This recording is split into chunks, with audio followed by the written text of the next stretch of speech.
I'm with Coach Dave Miller, head coach of the Fairmont Firebirds. Coach, last regular season game. This one will kind of determine if you go any further or not. On the game-winning drive that broke the 7-7 tie, you went for it on fourth and less than a yard on your own 22-yard line. First of all, is that your decision solely, or do you get input from your assistants to make the final call? That's mine. We're all on the same page, though. I don't think that's ever even we don't flinch in that situation. We're going to go.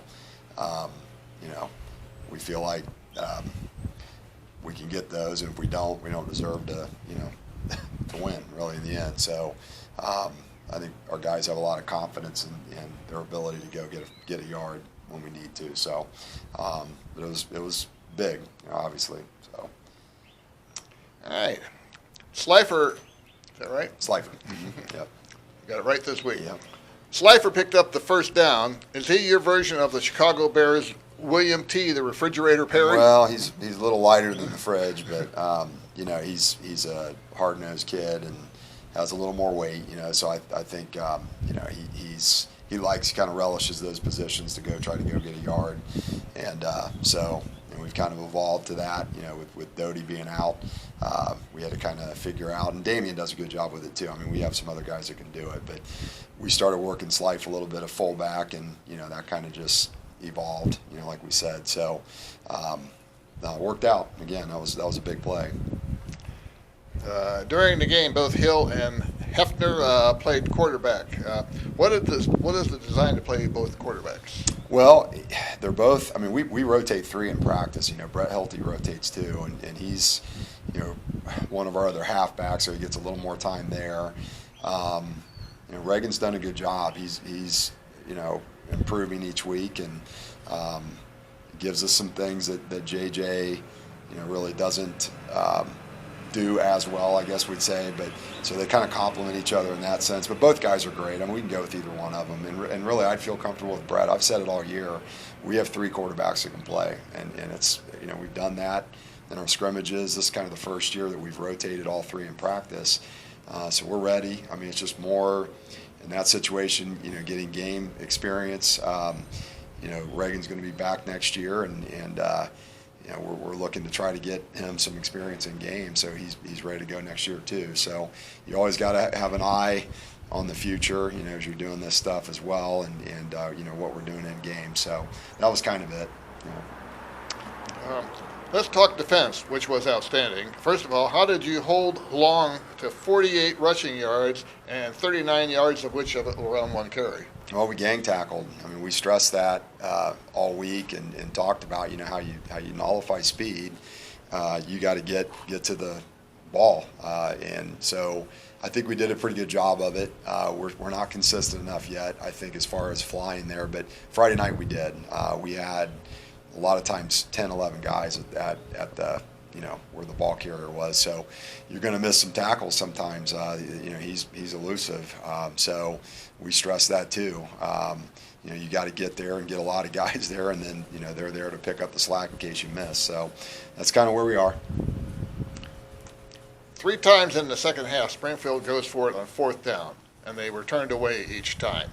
After watching the game back, was it the best defensive performance of the season? By far. Yeah, you said it. I mean, they've been getting better each week, and I think just from the standpoint of effort and our guys flying around, that's the best we've looked. We looked fast, and we had to be because that's their thing, their speed.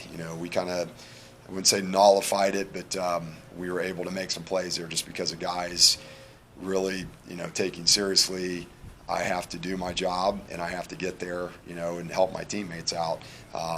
That was the best team performance we've had all year, so it had to be. That's probably the best team we played. They were rolling. And Coach Douglas, I have huge respect for him and his staff. They do such a great job getting those guys ready, and they came in ready to play, and our guys did too. So it's a great high school football game, from that standpoint as well. But we got it done. So that was great. Back to the offense.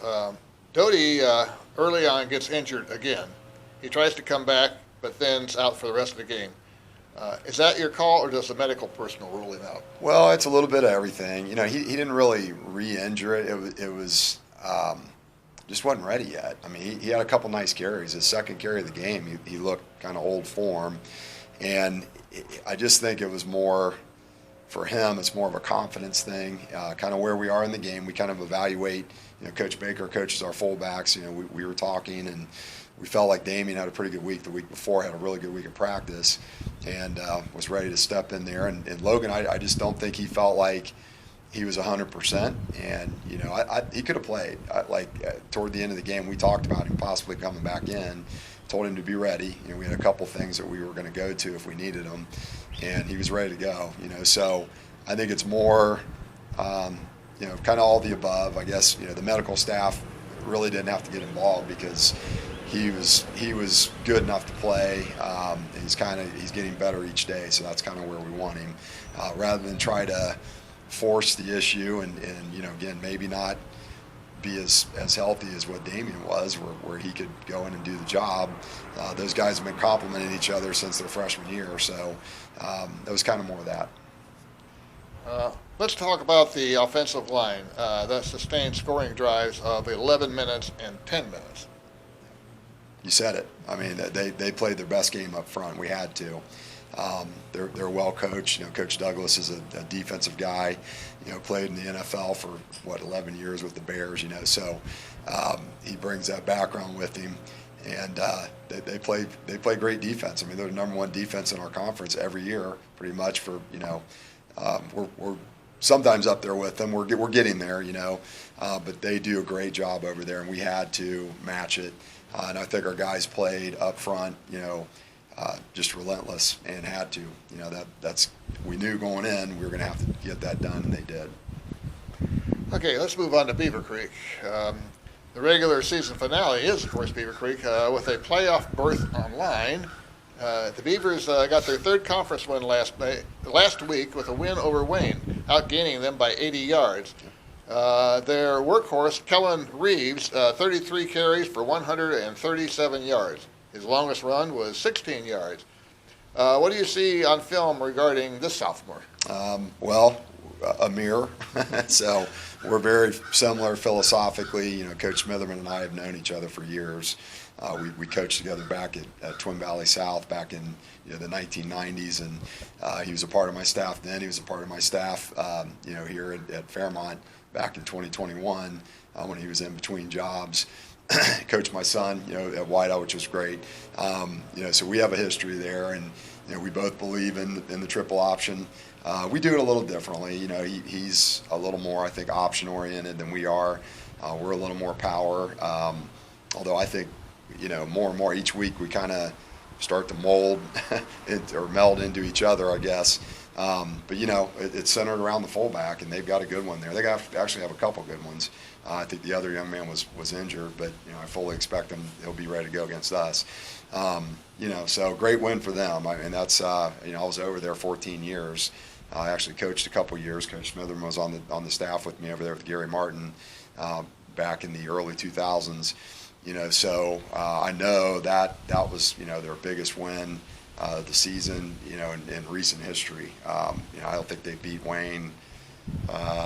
13 years. Yeah, there you go. So that was a great win, especially against a team like Wayne. They're loaded, and they had a great game plan. Their kids executed, played really hard. He's got them playing hard over there. So we've jokingly called this Army Navy. So it's going to be over quick. At least I'll do my part. People have joked it'll be over in 90 minutes, and we're both kind of try to control the clock. Philosophically, like I said, just very similar. So should be fun. Should be a great night for football. Yeah, I did ask Coach Smitherman. I said, how long do you think this game will last? And he said, we'll be out early. Yeah, right.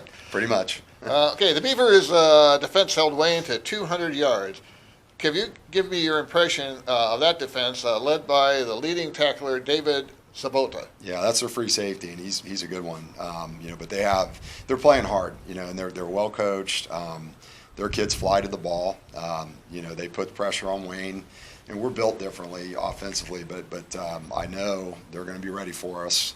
and they're impressive. I think they're second in the conference, in defense. So, especially against the run, they're very tough. So, we'll have our work cut out for us. Should be a great game, like I said. We're excited, just to be where we are. All right, Coach. Well, another season's starting to wrap up. Wish you good luck on Friday night in Beavercreek. Thank you. Appreciate it.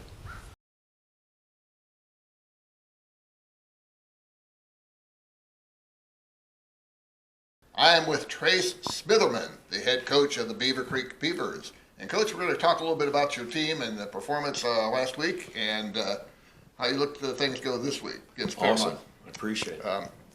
Okay, you won your third GWalk game of the season Friday night, and it's the biggest in a long time downing of Wayne, a team you haven't defeated for 13 years.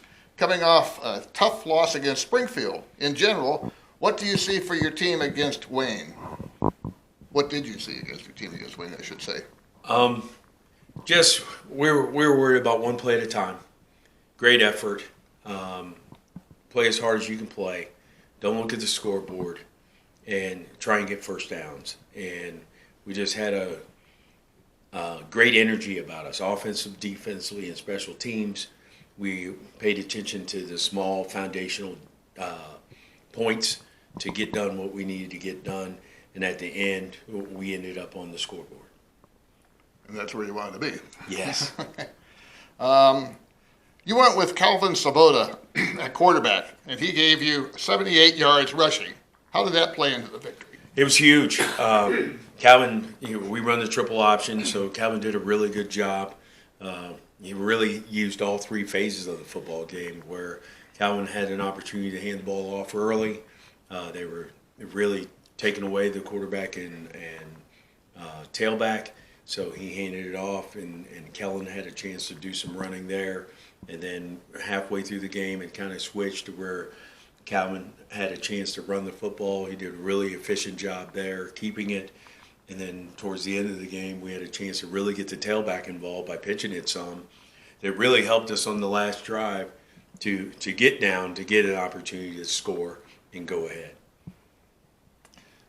Defensively, David Sabota, who is related, I guess, to Calvin, Yes. continues to lead the conference in tackles against Wayne. He had 9 solo tackles. What's his impact on the team been? David's been fantastic, returning senior, and has really jumped in front. He's led our defense in tackles. He runs to the ball really well. But the biggest piece is he really executes our defense and helps everyone else execute our defense and for what we're trying to get done. He's really smart, knowledgeable where he needs to be, and I think the stats are starting to show that he's done a really good job with that.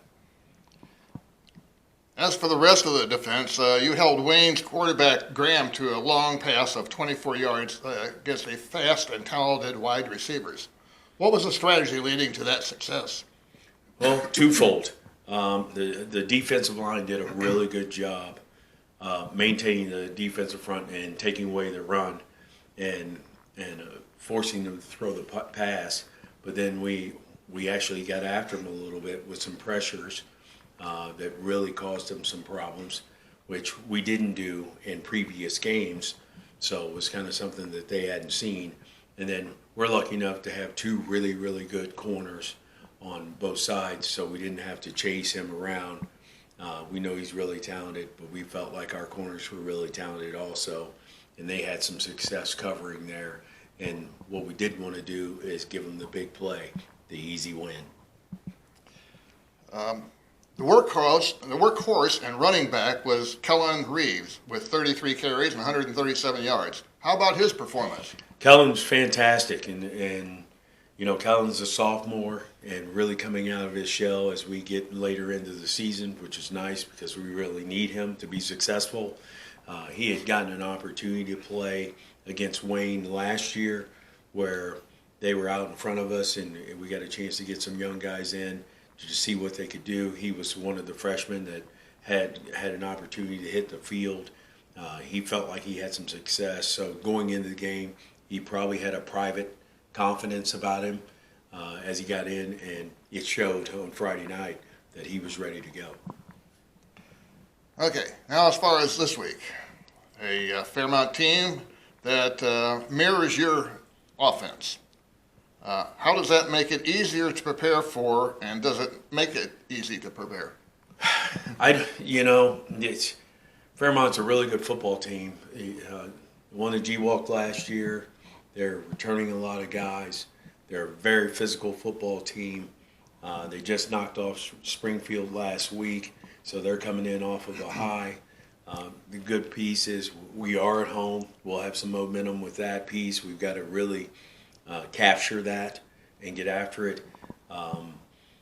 As far as their offense goes, our defense sees it every day, but we've got to execute.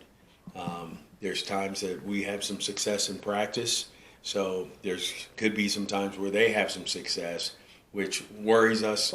We know that our defense has been really good all year long. We're excited to see what they can do against them. And then, of course, they're just the opposite, right? They have to deal with our offense, and we'll see how they handle that piece of it. And since you guys both are very similar offensively, burning up the clock, give me a prediction. How long is this game going to last? We could be home fairly early for sure. They're going to try and hold the ball. We will do the same and control the ball and take time off the clock. Should be a minimal amount of possessions, which is really important, that you capitalize on the opportunities you get. You don't know what that number is going to be, 3, 4, 5 maybe. But we want to make sure that we're getting those possessions and we're taking advantage of the possessions that we have and scoring on each opportunity. All right, Coach. Well, thank you for taking the time to speak with me today, and good luck on Friday. Thank you so much. I appreciate it.